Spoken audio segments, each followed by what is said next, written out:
반갑습니다. 송재준입니다. 최근 들어서 논란의 중심에 있는 곳이 바로 선관위 아닐까 싶은데요. 물론 요즘 같은 경우는 대한민국에 논란이 없는 곳이 없죠. 헌재도 당연히 논란이 있고요. 특히나 지금 공수처장이었던 오동훈 같은 경우도 쟤도 갑자기 그냥 과거형으로 얘기를 해버렸네요. 어쨌거나 조만간 있으면 이제 그 과거형으로 될 오동훈 같은 경우도 지금 이제 그 피의자로 이미 입건이 돼가지고 수사를 받고 있는 상태입니다. 공수처 같은 경우도 압수수색이 진행이 됐고 오동훈에 대한 소환 조사까지도 임박해 있다라고 하니까 한마디로 진짜 나가리가 됐죠. 그러니까 할 때 제대로 하지 그랬습니까? 괜히 오바해가지고 민주당 그 찌째명 애들을 믿고 그렇게나 설쳐대더니 결국에는 결과가 어떻게 되는 거예요? 제가 봤을 때는 구속의 길을 피할 수가 없을 겁니다.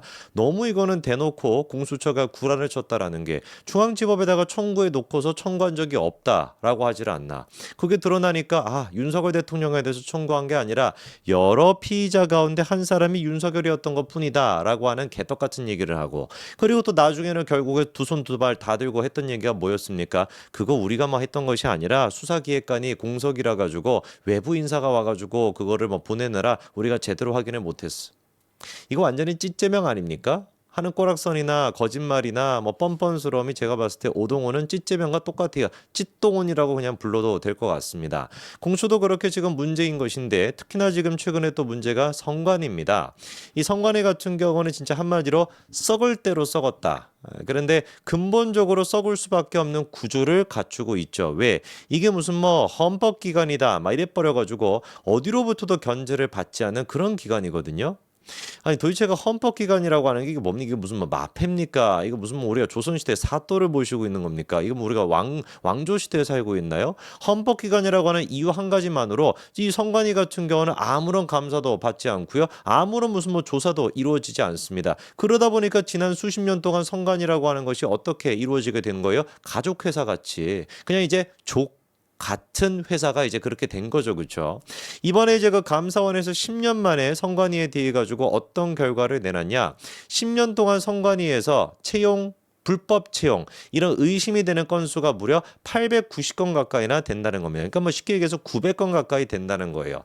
여러분 생각해 보십시오. 10년 동안 900건입니다. 1년에 그러면 90건 정도이죠. 그렇죠? 근데 1년 내내 한 달에 한 번씩 이거를 갖다가 선관위 직원을 뽑습니까? 아니잖아요. 정규 채용이 됐거나 아니면 그냥 일반 채용이 됐거나 파트타임이 됐거나 뭐가 됐든지 간에 많아봐야 6개월에 한 번씩 1년에 한 번씩 이런 식으로 지금 임명을 하는 것인데 1년 동안 90건의 불법이 있었다라고 한다면 한 번 사실상 입사를 하는 이런 인원 가운데 90명 가까이가 불법적으로 들어왔다라는 뜻이잖아요. 이게 만약에 일반 회사에서 이런 일이 있었다라고 하면 그 회사 어떻게 됐겠습니까? 삼성전자 같은 데서 이런 일이 있었다. 삼성전자 지금 무슨 어떻게 폐쇄돼 있지 않겠습니까? 선관위뿐만 아니라 일반 공기업들 같은 경우도 1년에 내가 정규직으로 뽑은 그 인원들 가운데 90명이 다 불법적으로 채용이 됐고 10년 동안 그런 행태가 이어져 왔다라고 한다면 진작에 그 기관 자체가 없어지지 않았겠습니까? 그런데 놀랍게도 선관위 같은 경우는 아무 문제가 없어요. 왜? 헌법기관이라고 하는 이유만으로. 감사원이 문제를 적발하고 검찰에 수사 요청을 했더니만 선관위가 했던 행동은 우리가 진짜 잘못했습니다. 뼈를 가는 심정으로 다시 우리가 일어서겠습니다. 이게 아니라 바로 헌재에다가 권한쟁의 신청을 했습니다. 아니 우리는 헌법기관인데 어떻게 감사원의 감사 대상도 될 수 없는데 감사원 애들이 우리한테 이래라 저래라 합니까? 이거 무슨 불법 아니에요?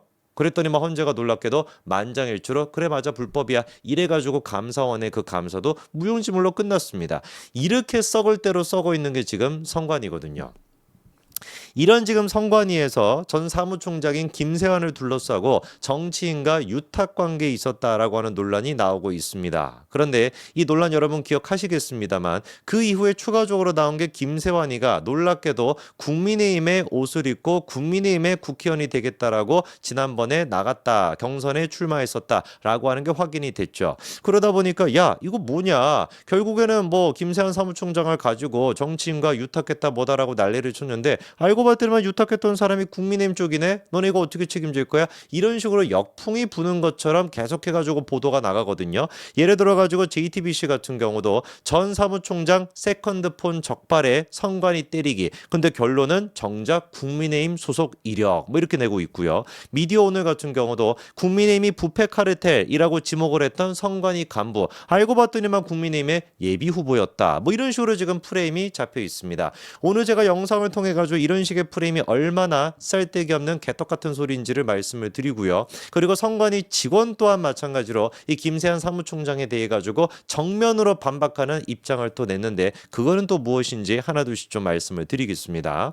자, 우선 일단 김세한 같은 경우는 세컨드폰이 문제가 된 게 뭐냐면 2022년도 3월달 그때 이제 그 대선 당시에 소쿠리 투표부터 시작해가지고 난리가 났었죠, 그렇죠? 그거에 대해 가지고 책임을 지고 그리고 또 김세환의 그 아들 특혜 채용 이런 어떤 논란이 불거지게 되면서 사무총장 측에서 자진 사퇴를 했습니다. 자, 그럼 그렇게 사퇴를 했으면 어떻게 해야 되겠어요? 자기가 선관위에서 썼던 핸드폰이 됐거나 이런 것들을 놓고 가야 되는 것인데 그때 사퇴를 할 때 어떻게 된 것인지 그 세컨드폰을 김세환이가 같이 들고 나갔다라는 겁니다.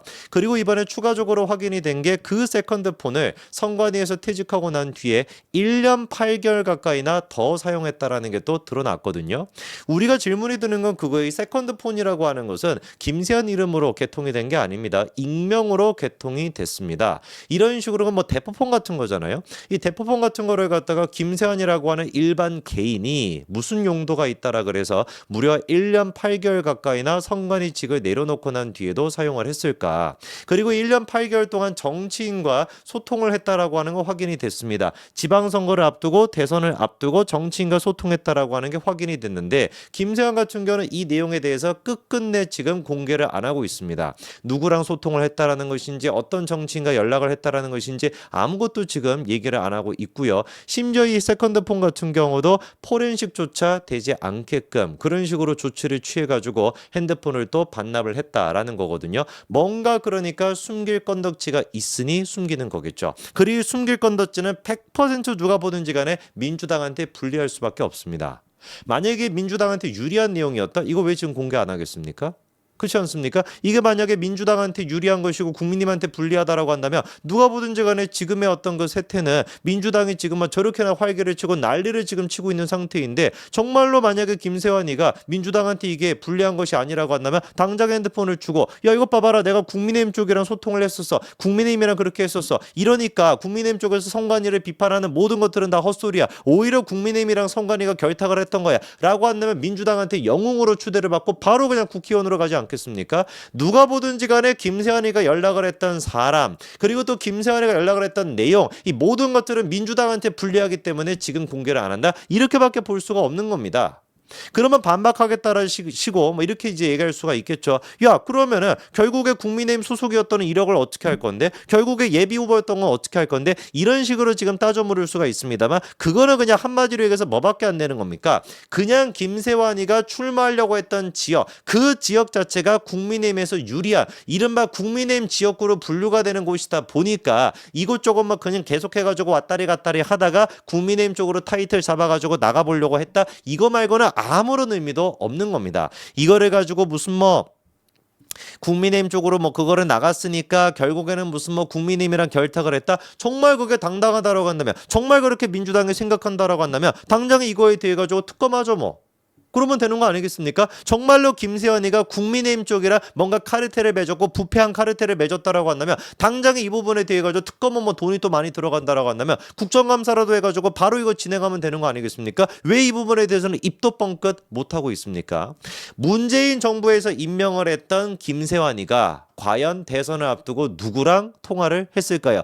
100% 제가 봤을 때는 차명폰까지 동원한다라고 한다면 민주당 쪽 인사와 할 수밖에 없습니다. 그냥 기회주의자 같이 국민의 우세 지역이니까 거기에다가 그냥 뭐 신청을 해놓고 최종 후보조차도 되지 못했는데 이거를 가지고 무슨 뭐 국민의힘이랑 결탁했다라고 프레임을 씌운다? 그러면 그럴수록 민주당과의 결탁이 더 의심스러울 수밖에 없죠. 이번에 이제 그 선관위 내부 직원 같은 경우도 뭐라고 얘기를 했었냐? 무슨 뭐 김세 김세환이가 자기가 이제 그 짐 정리를 갖다가 한 것도 아니고 직원들이 짐 정리를 해가지고 나한테 줬기 때문에 이 차명폰이 그냥 섞여 들어왔다. 뭐 이런 식으로 해명을 했거든요. 그 부분에 대해 가지고 이 과장이라고 하는 사람이 성관이 과장이 뭐라고 얘기하냐? 김세환 총장이 먼저 사무총장이 먼저 관사에서 사용하기 위해 필요하다라고 했고 사적 사용을 염두에 둔 것이라고 해석이 되기는 됐지만 지시에 따라 전달할 수밖에 없었다. 명확하게 그러니까 과장조차도 김세환이가 차명폰을 요구했다라는 걸 인정을 했고 그 차명폰을 개인적으로 김세환이가 쓰려고 했다라는 것인데 일반적으로 그냥 가족과 소통하고 친구들이랑 소통한다라고 한다면 이거를 왜 공개를 안 하겠습니까? 의심이 될 수밖에 없는 것이죠. 명확하게 이 부분에 대해서 국민의힘은 문제 제기를 하고 국정감사까지 요구하시기 바랍니다. 여기까지 말씀드리겠습니다. 감사합니다.